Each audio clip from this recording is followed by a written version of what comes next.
Screen Directors Playhouse. Stars Joseph Cotten, Mercedes McCambridge. Production Spellbound. Director Alfred Hitchcock.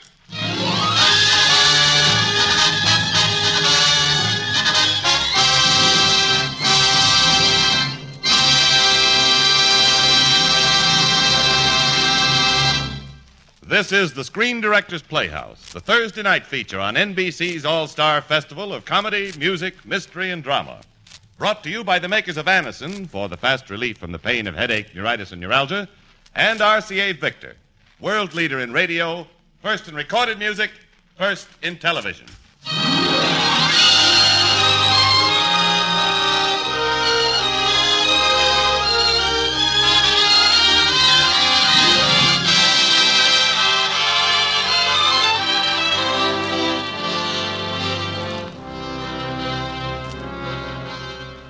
And now, our host narrator for tonight, the distinguished director of Spellbound, the master of suspense, Mr. Alfred Hitchcock.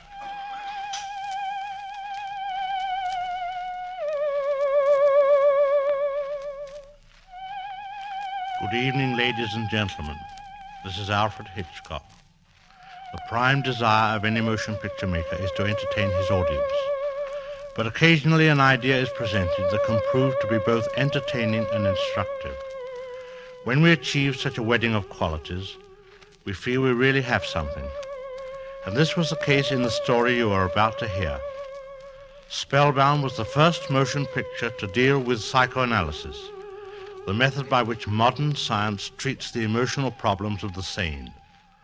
The analyst seeks only to induce the patient to talk about his hidden problems, to open the locked doors of his mind.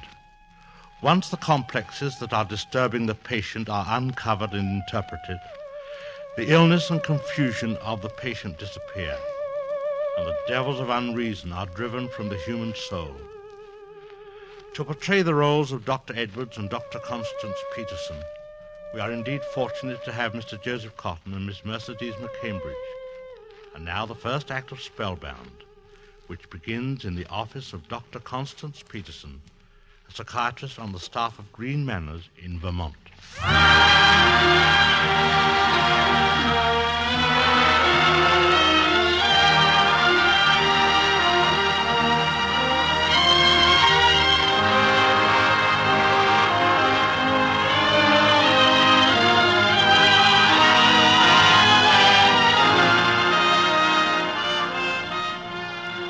Dr. Peterson, I've been watching your work for 6 months.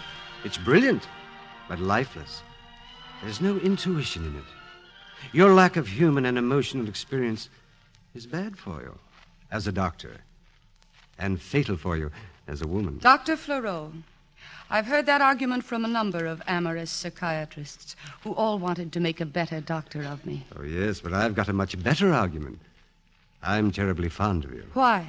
Well, for one, you're beautiful. If you please, I'd prefer it if you removed your arm from round my waist. Constance, you're not a textbook. You're a sweet, pulsing, adorable woman. Underneath. I sense it every time I come near you. You sense only your own desires and pulsations. I assure you, mine in no way resemble them. And now, Doctor, I'm very busy. If you'd care to, why don't you report your observations of me to our new Chief of Staff, Dr. Edwards? I understand we're to meet him at lunch.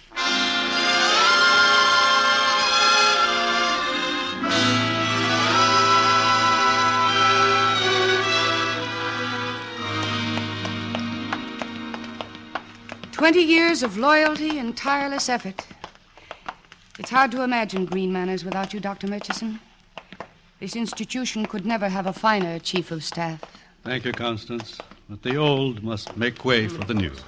When are you leaving? In a few weeks. Oh, here we are. Good afternoon, gentlemen. Good afternoon. How do you do? Dr. Edwards, may I present Dr. Constance Peterson? How do you do? Would you be seated? Thank you, Doctor. I've heard a great deal about you, Dr. Peterson. And naturally, I have about you. You're younger than I thought you would be. My age hasn't caught up with me yet. I gather it won't. I've read your Labyrinth of the Guilt Complex. It's an excellent work. I'm very grateful. Dr. Murchison has been kind enough to show me over the grounds. Green Manors is a remarkable institution. Must be quite beautiful in the summer. Yes, it offers various open-air diversions for our patients. Did Dr. Murchison show you the elm grove? Oh, yes. That's where we hope to have our new swimming pool. That is, with your permission. Well, you have it. I'm a great believer in swimming pools. Splendid. There's a perfect spot for it, among the elms. Not an oblong pool, but an irregular one. Something like this. Look, I'll draw the outline with my fork. Stop it. What? I'm afraid I don't understand. Now, don't ever do that again. Well, all I did was draw these lines. Waiter, get this tablecloth off immediately and replace it with another right now. I'm sorry if I'd done anything. Hurry, waiter. Oh, yes, sir. If I'd known, Doctor. Well, forgive me. It's all right. Reminds me of my professor in psychiatry, Dr. Broloff. He could never stand a sauce bottle on the table, or even a salt shaker. Odd, this thing called human behavior.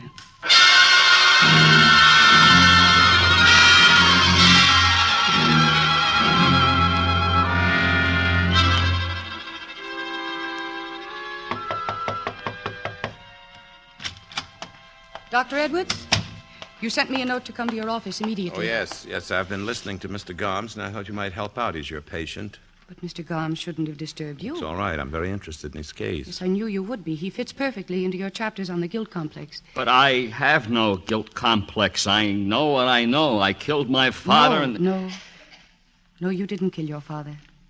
It's a misconception that has taken hold of you. Oh, I'm sorry, Doctor. You were talking to him. No. Go on.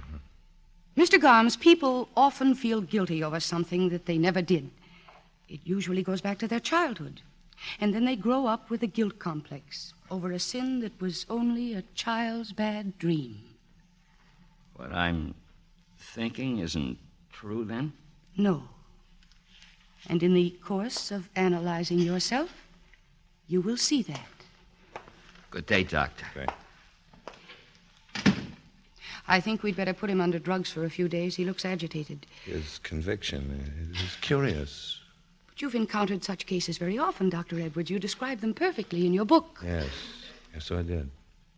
Would you mind doing me a favor? Not at all, Doctor. I have a headache. I'd like to take the afternoon off with you. Oh, but I have Please.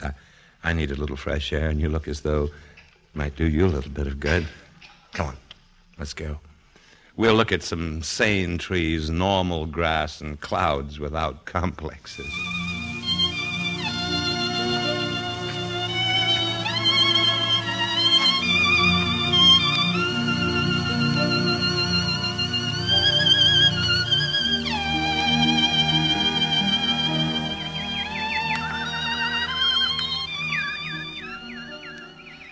I think the greatest harm done the human race has been done by the poets. Well, poets are dull boys, most of them, but not especially fiendish. They keep filling people's heads with delusions about love, writing about it as if it were a symphony orchestra or a flight of angels. Which it isn't. Come on, duck under this fence. All right. No, of course it isn't. People fall in love, as they put it, because they respond to certain hair coloring or vocal tones or mannerisms that remind them of their parents. Sometimes for no reason at all. Oh, but that's not the point. The point is that people read about love as one thing, and they experience it as another. They expect kisses to be like lyrical poems, and embraces to be like Shakespearean dramas. When they find out differently, then they get sick and have to be analyzed. Yes, very often. Professor, you are suffering from mogo on the go-go. I beg your pardon. Now, don't mind me. I only say that to my best friends.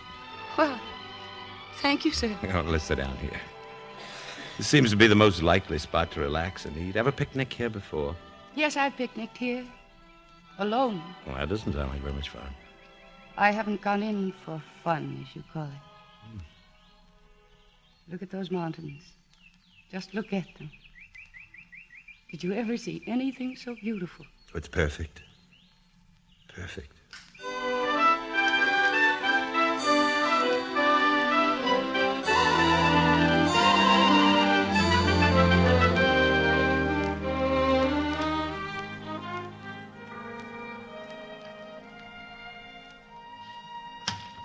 Constance? Oh, it's you, Dr. Murchison.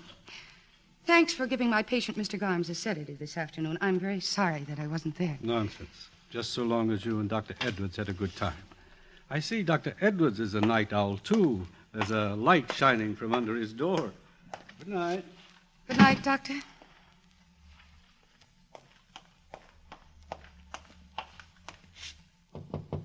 Yes? I saw your light, Dr. Edwards, and I Oh, come in. I didn't realize it was quite so late. What I was going to say was that I was going to read your new book. I'd like to discuss it with you. I never have discussed an author's work with him before. Of course, at school we had several literary professors, but then that was quite different. I sound rather nervous, don't I? No, not at all. I thought I wanted to discuss your book with you. I'm amazed at the subterfuge. I don't want to discuss it at all. I understand. Quite remarkable to discover that one isn't what one thought one was. I mean, I've always been entirely aware of what was in my mind. And you're not now? This is quite ridiculous. It was stupid of me to come in here like a distracted child. You're very lovely. Well, please don't talk that way. You'll think I came in to hear that. I know why you came in. Why? Because something has happened to us. But it doesn't happen like that in one day.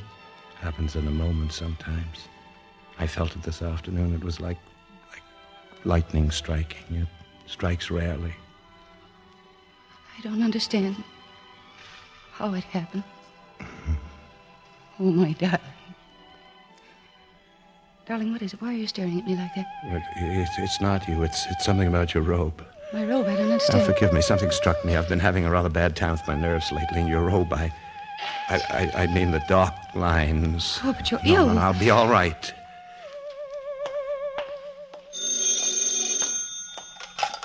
Hello? Yes, Dr. Edwards. Yes? Where is he? I'll be there right away. Mr. Garms has run amok. He's tried to murder a nurse and then cut his own throat. He's in surgery.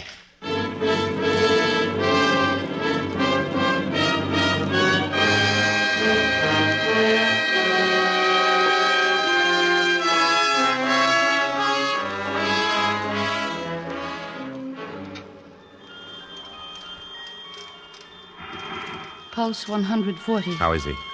His pulse is going down, Dr. Edwards. Step aside, Dr. Murchison. What's that?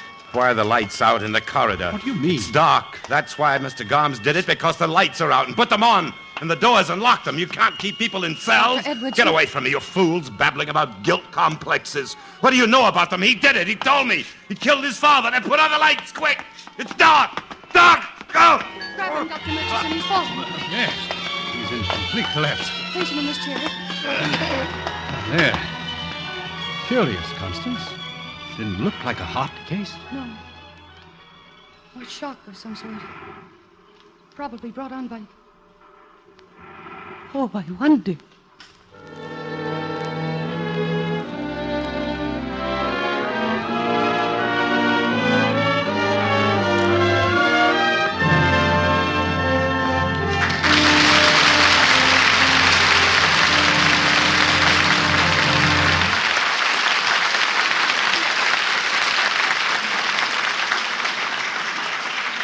When we ask you to try Anacin for the relief of pain due to a headache, neuritis, or neuralgia, we're not asking you to try a new or unproved method, for there are many people listening in now who have been introduced to Anacin tablets by their own dentist or physician.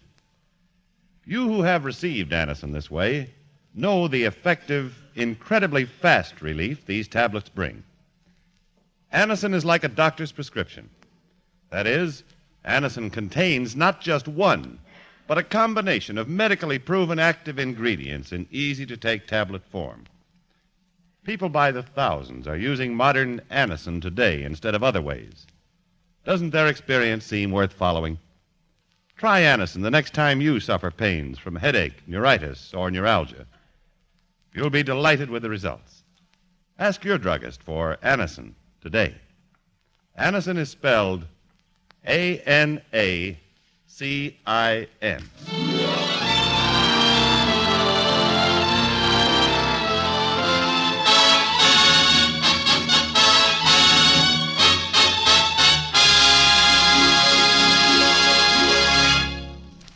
Now, the second act of the Screen Directors Playhouse presentation of Spellbound, starring Joseph Cotten and Mercedes McCambridge.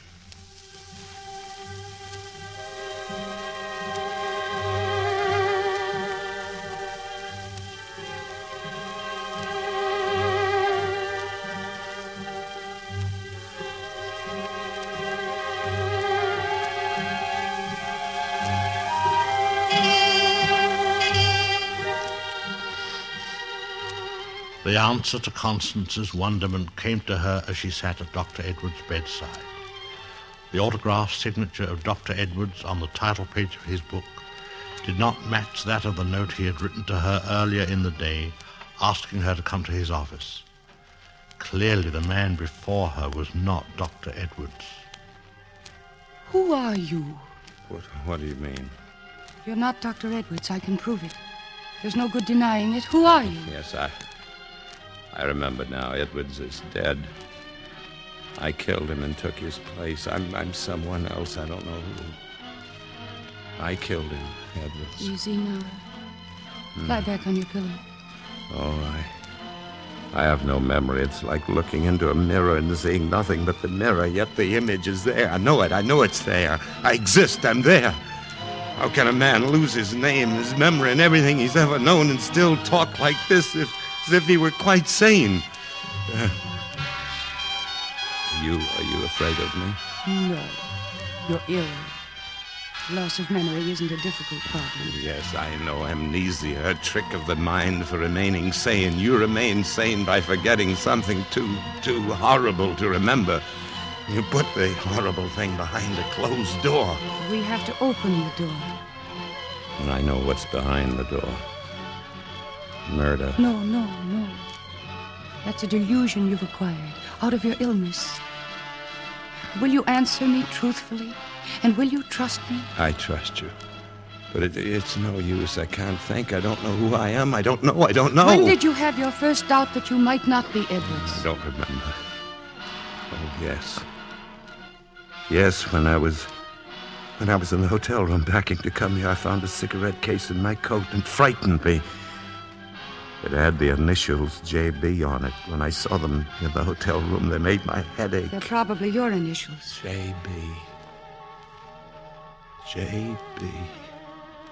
Yes, now you must sleep. I think when you wake up, you'll be able to tell me more. I'll come in the morning. Good night now. And sleep. Good night.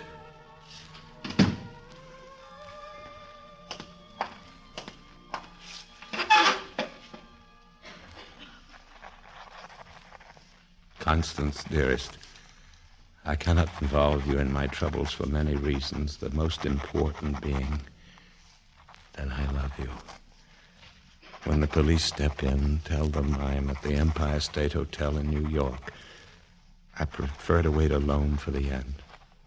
Goodbye, J.B.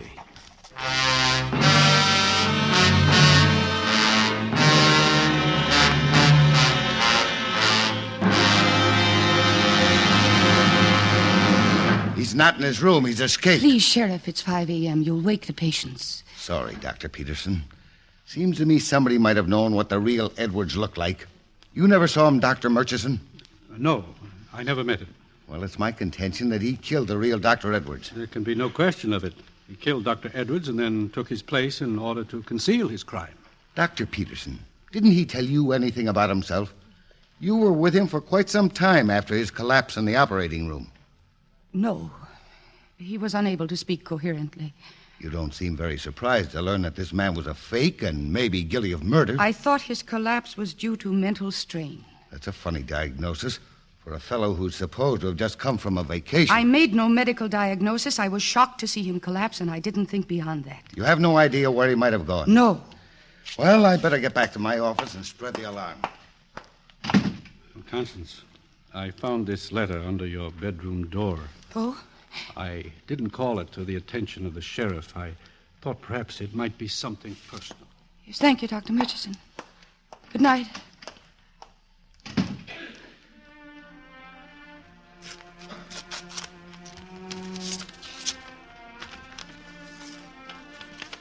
Constance, dearest, I cannot involve you in my troubles for many reasons. The most important being that I love you.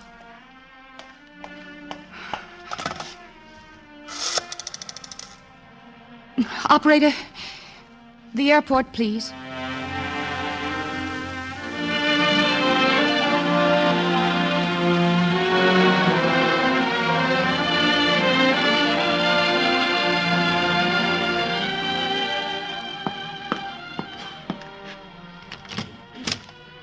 nonsense. Why are you here? Really? Signing your name, John Brown, on the register. Not much imagination for an alias. You shouldn't have come here to New York. You don't owe me anything. I'm going to do what I want to do. I'm going to take care of you and cure you. And I'm going to stay with you until that happens. But you can't. You can't help hide a criminal. I won't let you be stupid about it. I couldn't bear it away from you. I had to come. And I'll rent a room on this floor. And I'm here as your doctor only. It has nothing to do with love. Darling. Nothing at all.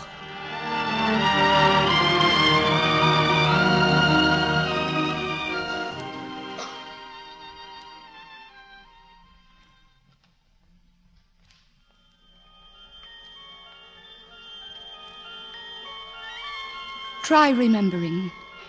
Let your mind go back to your childhood. Was it happy? Whom did you know in your childhood? I'm wanted, but I can't see by what. It's no use. You lived somewhere. You had a mother. You were loved. You had friends. I can't remember anything except that I love you. If we can unlock one tiny memory, it will give us the key to all the others. No.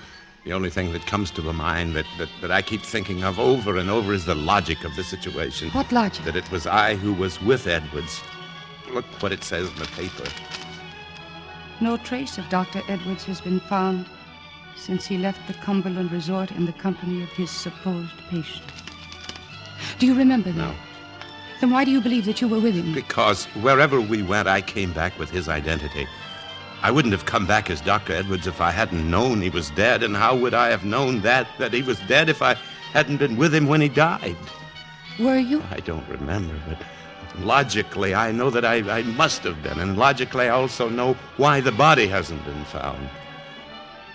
Because it was hidden by me. But don't you see? You're imagining all of this. You call yourself names. You insist without proof that you're a murderer. Oh, you know what that is, don't you? Whoever you are, that's a guilt complex that speaks for you.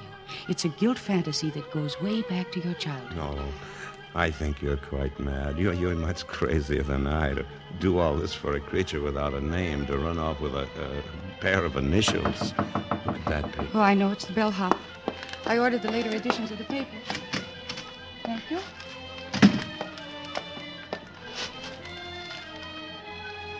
What's the matter? We have to leave here. Why?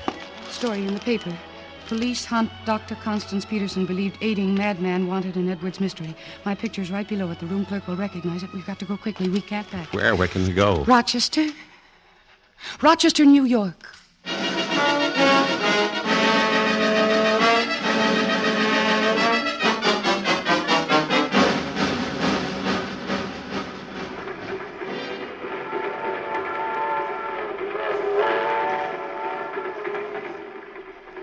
By the way, why are we going to Rochester? We're going to visit Dr. Bruloff. Oh, the fellow who doesn't like sauce bottles. He was my analyst. He psychoanalyzed me. Really? Well, what was wrong with you? All analysts have to be psychoanalyzed by other analysts before they start practicing. Oh, that's to make sure they're not crazy. Apparently, the mind is never too ill to make jokes about psychoanalysis. I'm sorry, I'm a pig. No, I am, really. I keep forgetting you're a patient. So do I. When I hold you like this, I feel entirely well.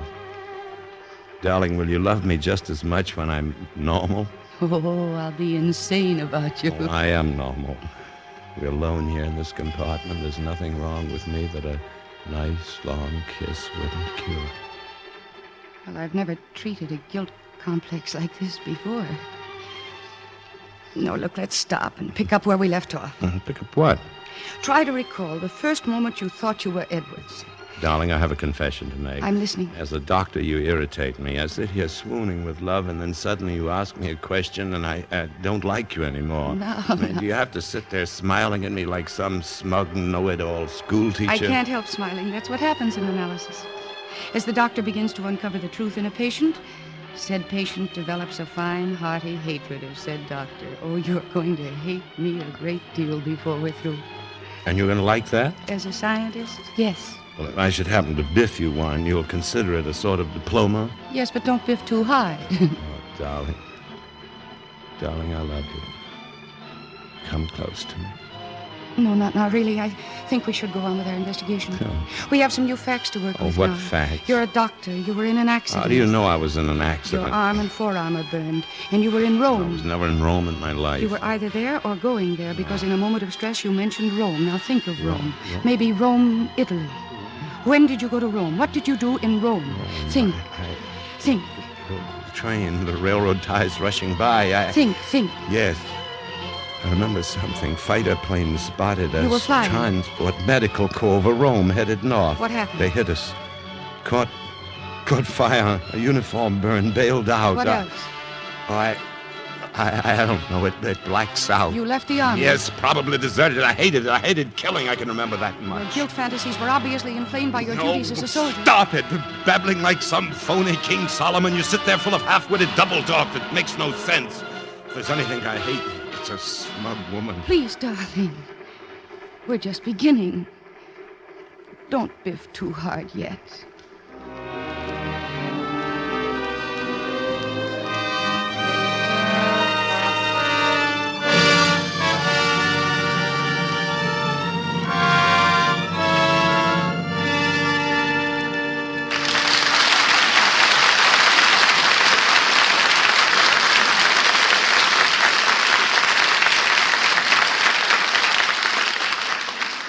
Our drama will continue in just a moment.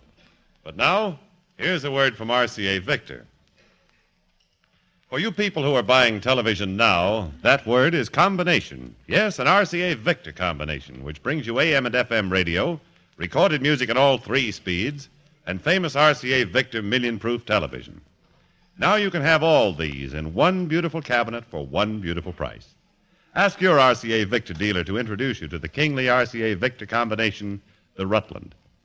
With its doors closed, the Rutland looks like a furniture masterpiece straight out of the 18th century.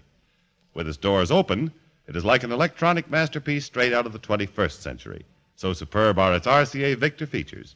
AM and FM radio, 2 automatic record changers to play all record speeds, and exciting RCA Victor million-proof television, proved in well over 1 million American homes. Yet all these great instruments combined actually cost you much less than the comparable console instruments would cost separately. Yes, with an RCA Victor Rutland, wonders never cease, but go on pouring out show after show, record after record, not just for one person, but for the whole family.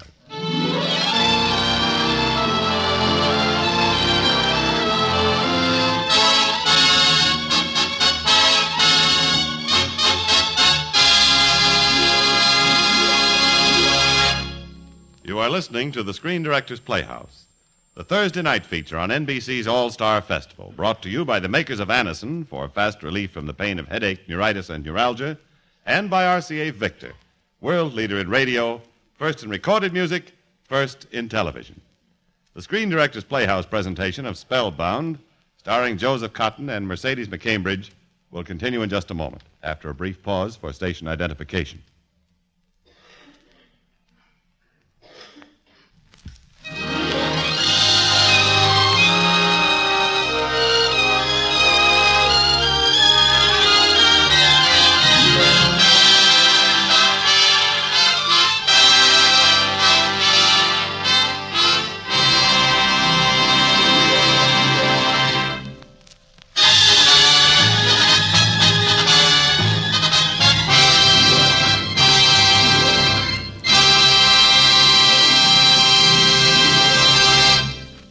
This is the Screen Directors Playhouse. We continue with the third act of Spellbound, starring Joseph Cotten and Mercedes McCambridge, and guest narrator Alfred Hitchcock.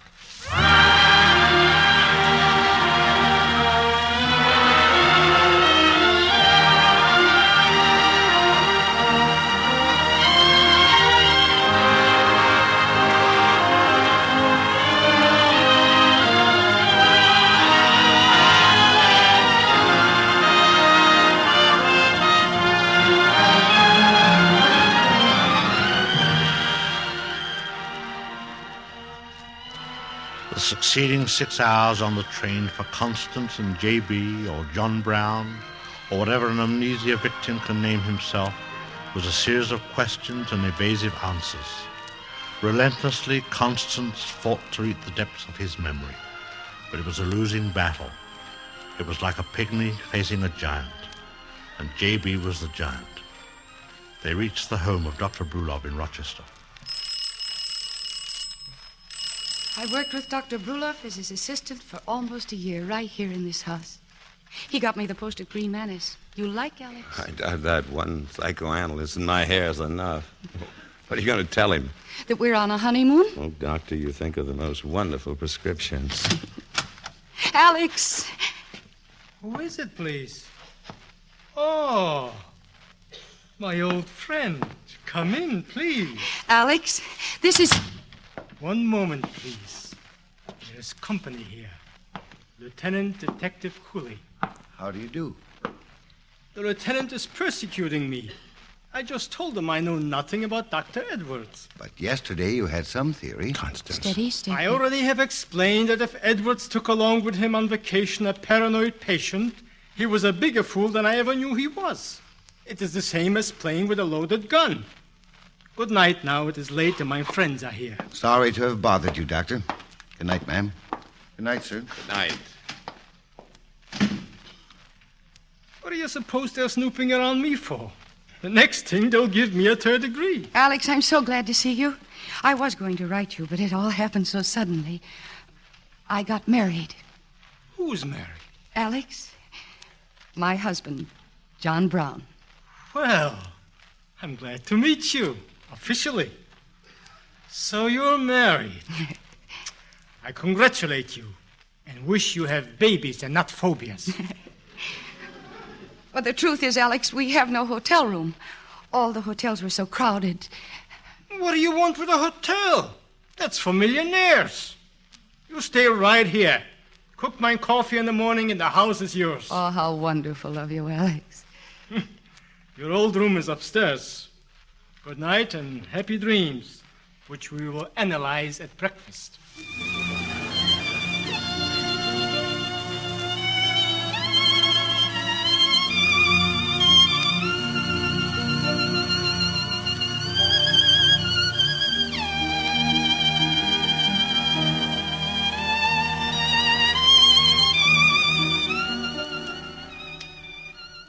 Do you know this room has changed?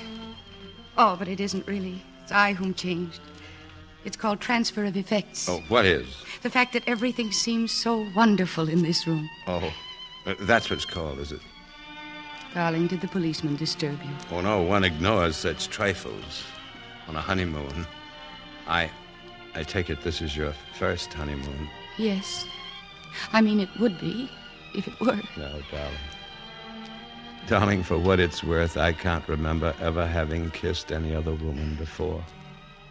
I have nothing to remember of that nature either. You're very sweet. Of course, I'm no child. Far from it. I'm well aware that we're all bundles of inhibitions. Dynamite dumps, darling. No, please don't. Well, Don't do that. why not? Well, it isn't ethical. I'm here as your doctor. Well, you may. Stop worrying, Doctor. I'm going to sleep on the couch. Oh, no. No, the doctor occupies the couch, fully dressed. And the patient always sleeps in the bed. Now, I'll leave you for a bit so that you can get undressed and get under those covers. Covers. Covers. What is it? You remember something? No. This room reminds you of something. No. You're resisting a memory. What's in your mind? Don't start that again. Don't stand there with that wiseacre look. I'm sick of your double You talk. were looking at the bed. What frightens you No. there? It's white lines. Yes. When I made fork marks on the tablecloth, they agitated you. And then that night that you kissed me, you pushed me away because of my robe. It was white. It had dark lines on it. Try to think. Why does the color white frighten you? Think of white. Yes. White. Yes, it frightens me. I can't look. Don't run away. Stand still and look at the white spread. I'll look at it and remember. No. What is that in your hand? I don't know. It's a straight-edged razor. Where did you get that? I don't know, I tell you. I must have picked it up somewhere. Give it to me.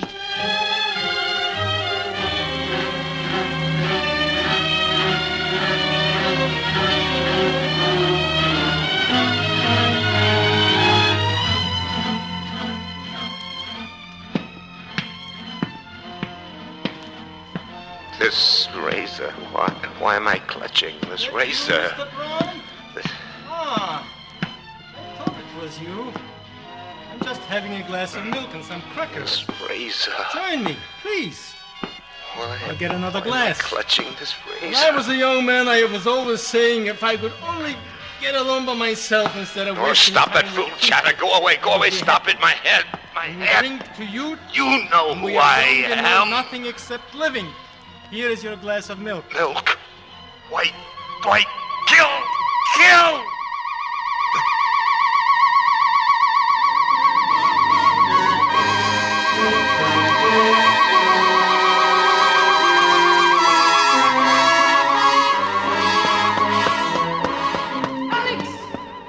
Alex, are you all right? Good morning. Yes, I'm all right, thank you. Oh, I fell asleep in my chair. What time is it? It's 7 o'clock, Alex. My husband is... He must have gone out very early this morning. You didn't happen to see him. He didn't go out. He's asleep on the couch. And Constance, I know who he is. Yes, I should have known I couldn't fool you. This razor, I found it in his hand last night. He's a schizophrenic capable of committing murder. I'm going to call the police. No, Alex, please. Let me tell you about him. What is there for you to say, my dear? We both know that the mind of a woman in love is operating on the lowest level of the intellect. Yes, you're right. No, I'm not an analyst here. I'm not even a doctor, and I'm not going to talk to you as one.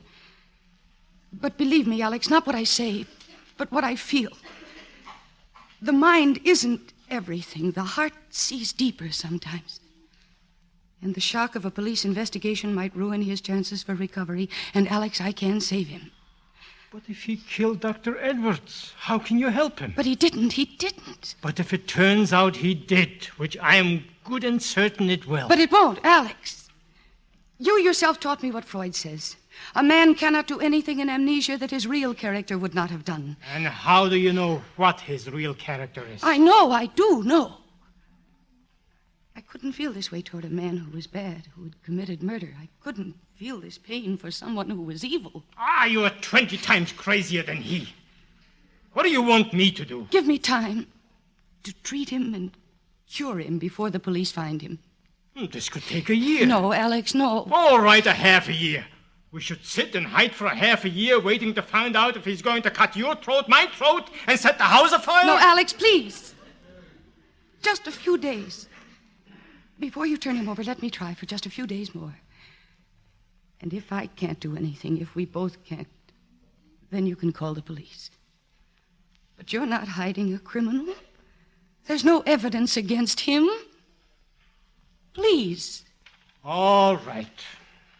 Go make me coffee. I will pretend to myself I'm acting sensible for a few days.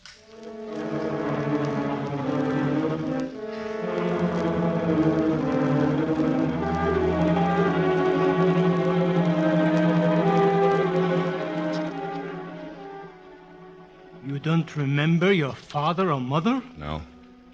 Wife or sweetheart? No. Don't fight me. I'm going to help you if I can. I'm going to be your father, Image. Trust me. Lean on me. All right, go on. I'm leaning. Maybe you got something you want to tell me. A single thought.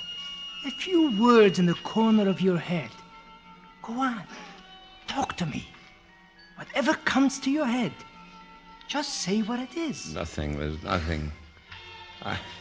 I don't believe in dreams. That Freud stuff is a lot of hooey. I explained to you about dreams so you don't think it's a lot of hooey. The secrets of who you are and what made you run away from yourself, all these secrets are buried in your brain. But you don't want to look at them. The human being very often does not want to know the truth about himself because he thinks it will make him sick.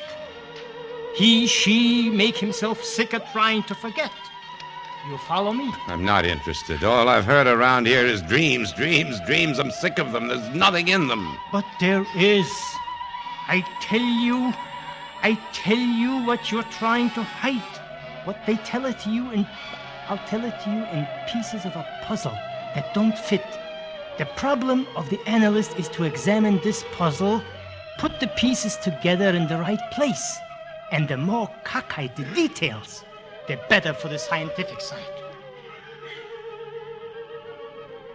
I can't make out just what sort of a place it was, but I was sitting and playing cards with a man. Yes, it was a gambling house, but there weren't any walls, just a lot of curtains with eyes painted on them.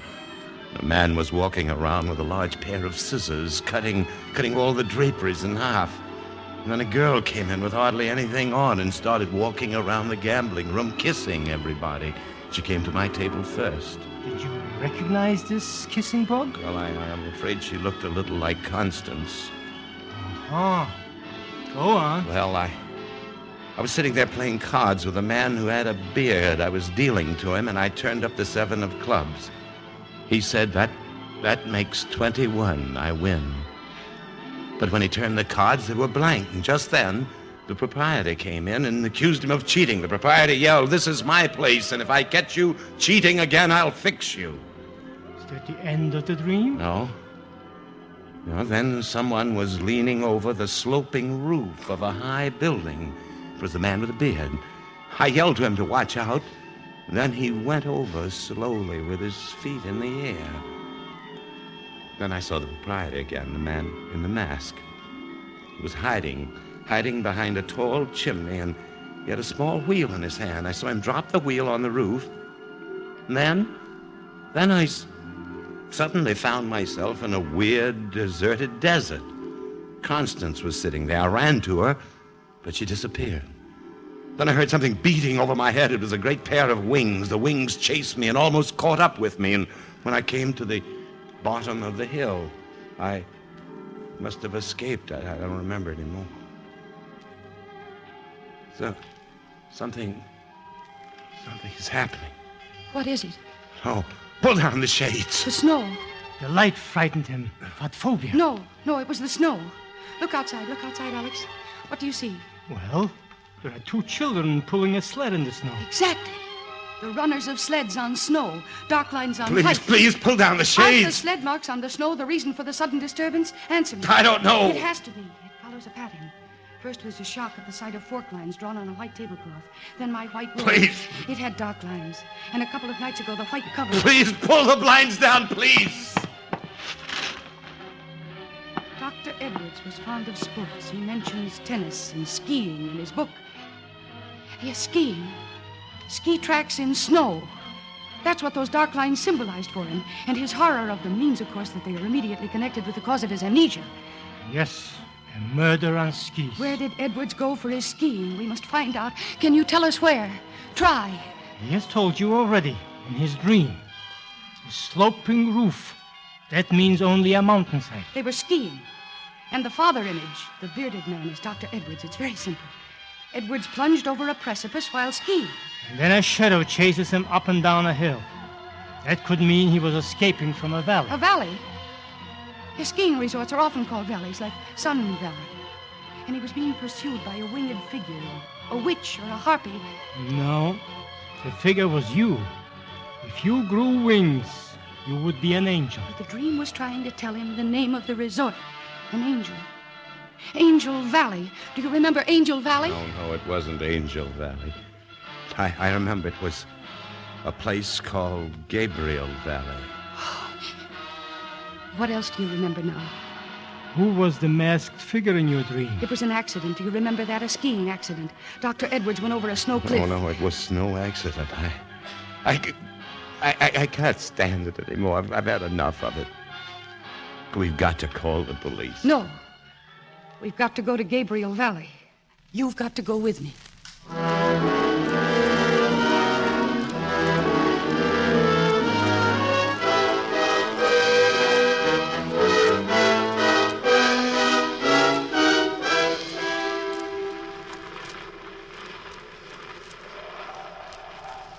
All right.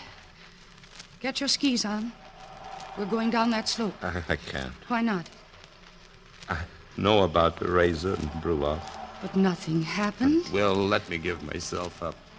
I've committed one murder. I can commit another. It's guilt. Guilt.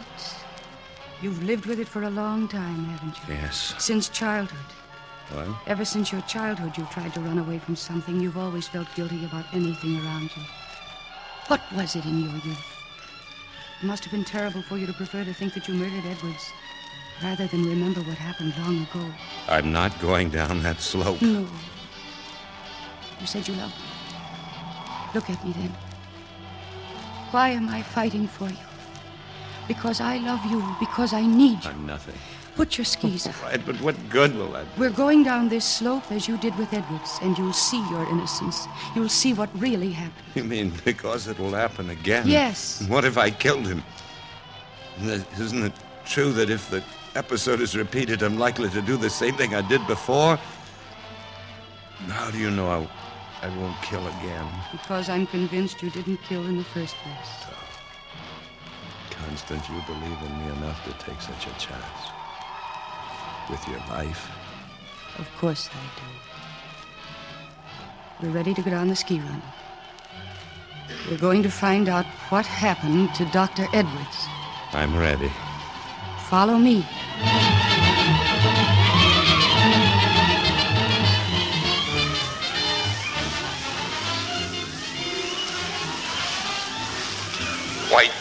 White with dark lines. I know about the razor and Broloff. I've committed one murder. White with dark lines. Ski tracks. Dr. Edwards' ski tracks ahead of me. I can commit I've another. got to get close.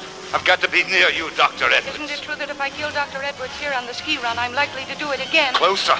I've got to get How closer. do you know I won't kill again? Soon. Oh, no! Precipice ahead. Precipice ahead. Stop, Dr. Edwards.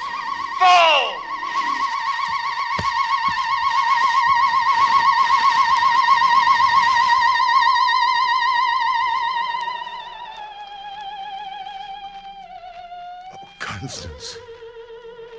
Constance, I remember Dr. Edwards went over the precipice. And where were you? I never was close to him. I know Edwards was at least 25 feet ahead of me as you were when he went over. Come on. Now we're going to the police. Oh, my darling.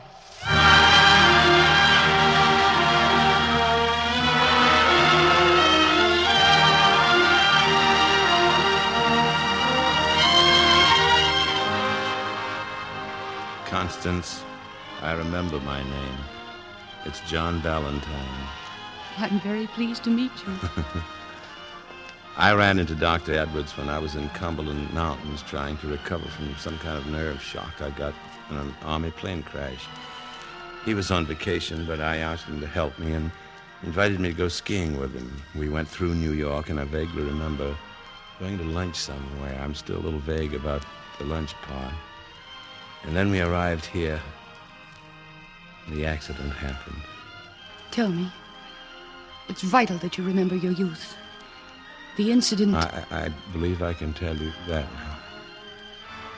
now. My brother Tom was 5, and I was 7. We lived in a house which had a long banister alongside the steps outside. About the house and immediately below the banister was an iron spiked railing. Tom and I always used that banister for sliding. One day he went first, and I followed behind him. When he reached the bottom, he didn't get out of my path rapidly enough, and I couldn't stop. And Tom was impaled. I realize now it was an accident. I didn't kill my brother. And the ghost of the past is gone now, darling. That was the memory you were afraid of. That's why you took on the role of Dr. Edwards, to prove to yourself that he wasn't dead and therefore you hadn't killed him. It was your childhood guilt complex. Professor, I never quite realized in my amnesia state how very lovely you are. Hello, Dr. Peterson. Well, hello, Lieutenant Cooley.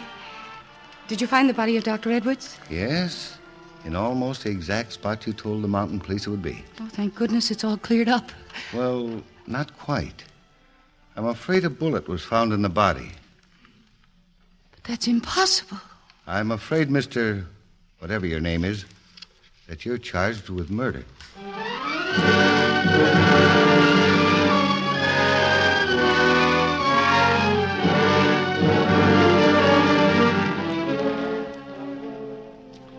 bad, Constance. Your Mr. Ballantyne was convicted of murder, but you have a great career ahead of you, if you forget. Thank you, Doctor. Well, Dr. Murchison, at least one good thing came out of all of this. You're back at Green Manors. Who knows what would have happened to the place under Dr. Edwards? I knew Edwards only slightly. I never really liked him, but he was a good man in a way, I suppose. Well, good night, Constance. I hope you feel rested in the morning.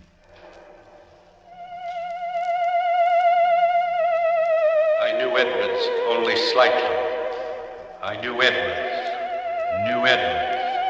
Knew.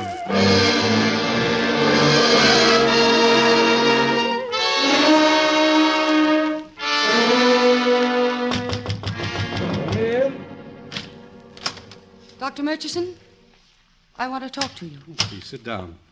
What's your problem? It's a dream that one of my patients reported. May I ask who the patient is? The patient is Mr. Ballantyne. Charming loyalty. What did he dream? He dreamed that he was in a gambling house. It was full of odd people playing with blank cards. Blank cards?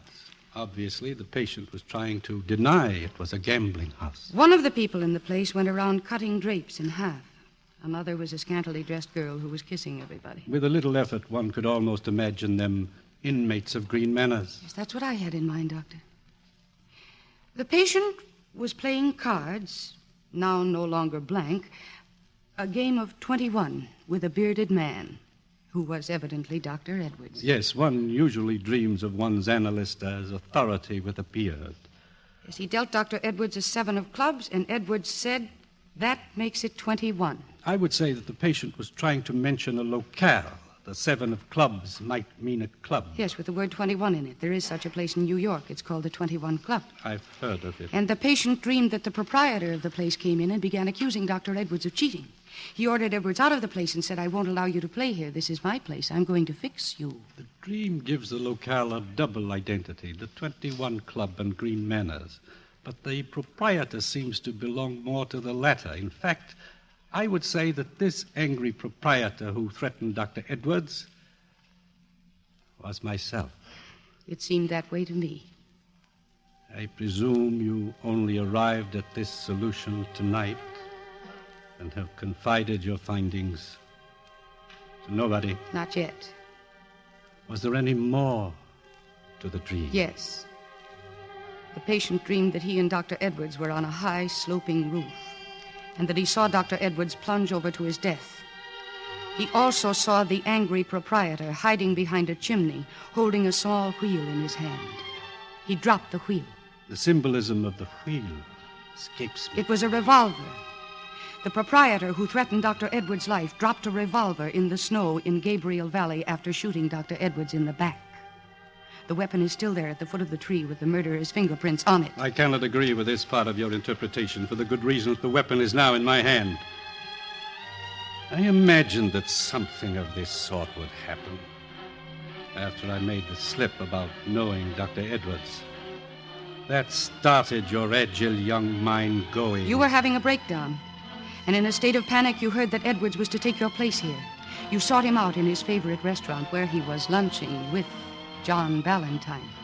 You accused him of stealing your job. You threatened to kill him. He calmed you down and told you that he was off on a skiing vacation, and you followed him there and you shot him from behind a tree. That's enough.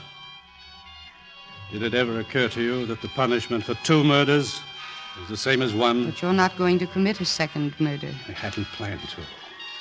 But you are here. You are not leaving. My gun is trained at your heart. A man of your intelligence does not commit a stupid murder, Doctor. You are thinking that you are not mentally responsible for that other crime in the snow. They will find extenuating circumstances in the state of your health.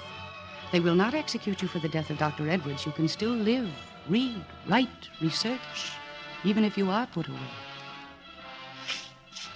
I'm leaving, Dr. Murchison. Stay right where you are, or I'll shoot. I don't think so. You're thinking right now that if you shoot, it is cold, deliberate murder. You will be tried as sane murderer, convicted as a sane man, and you will be killed in the electric chair for your crime. I'm going to telephone the police, Dr. Murchison.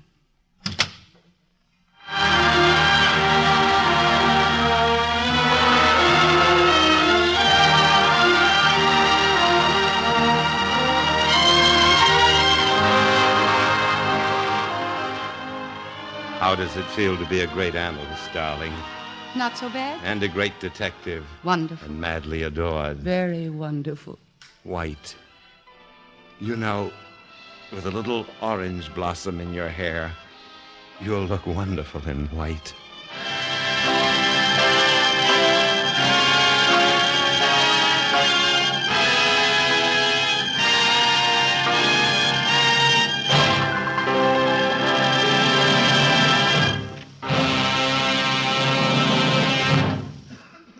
A long time ago, William Shakespeare wrote, "The fault is not in our stars, but in ourselves." How very wise he was.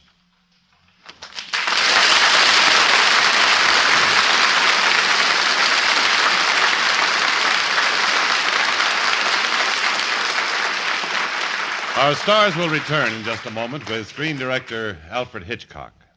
Next Thursday, the Screen Directors Playhouse will present Take a Letter, Darling. It will star two of your favorites, Rosalind Russell and Fred McMurray, with screen director Mitchell Lyson. Now, here again are our stars, Joseph Cotten and Mercedes McCambridge, and Mr. Alfred Hitchcock.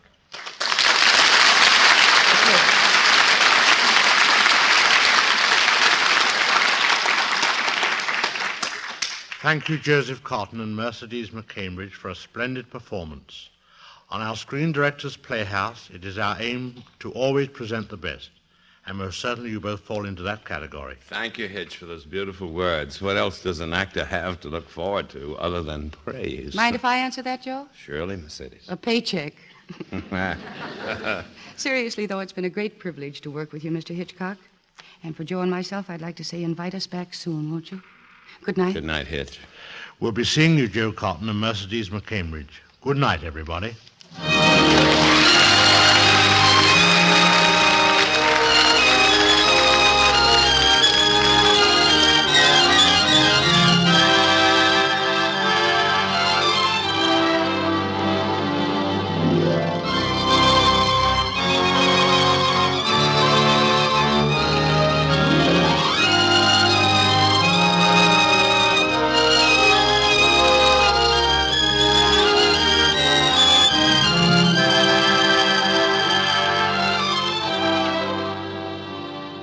Spellbound is from the David O. Selznick motion picture production of the same name. Watch for the next Selznick release, Gypsy Blood, starring Jennifer Jones and produced in Technicolor. Joseph Cotten may soon be seen in Paramount's production, September Affair. Mercedes McCambridge may soon be seen in Metro-Goldwyn-Mayer's production, Inside Straight. Alfred Hitchcock has just completed Strangers on a Train for Warner Brothers. Tonight's cast included Herbert Butterfield, Bill Tracy, Jim Nusser, Howard McNear, and John Blyforth. Dr. Samuel Hoffman interpreted the theremin music in tonight's musical score. Portions were transcribed. Tonight's production of Spellbound was adapted for radio by Jack Rubin. Screen Directors Playhouse is produced by Howard Wiley and directed by Bill Karn. This is Jimmy Wallington speaking and inviting you to listen next Thursday when we present Rosalind Russell and Fred McMurray in Take a Letter, Darling, with screen director Mitchell Lyson.